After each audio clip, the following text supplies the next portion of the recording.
Cyber আক্রমণের শিকার ভারতের হাজারো ওয়েবসাইট।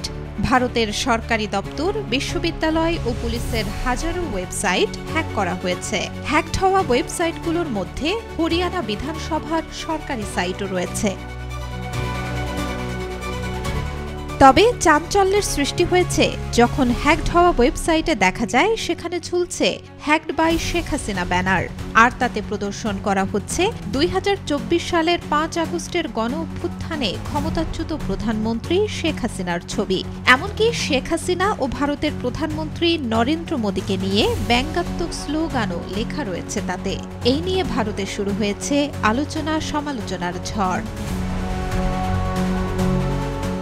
সাইবার আক্রমণের দায় স্বীকার করেছে বাংলাদেশের একদল হ্যাকার।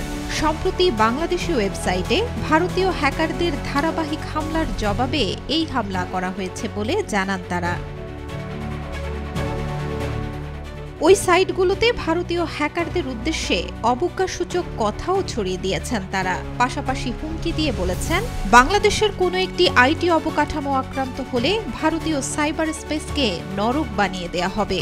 সতর্ক করে লেখা হয়েছে, কোন দেশের ওয়েবসাইট সবচাইতে বেশি দুর্বল সেটা সবাই জানে।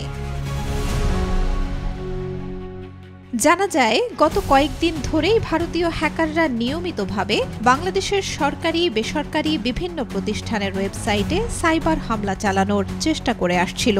হ্যাকাররা জানান, এর প্রতিক্রিয়ায় পাল্টা আক্রমণ চালিয়েছেন বাংলাদেশি হ্যাকাররা। প্রমাণ হিসেবে হ্যাকাররা তাদের টেলিগ্রাম চ্যানেলে হ্যাকিংয়ের লিঙ্ক পোস্ট করেছেন। Desk report, B news 24।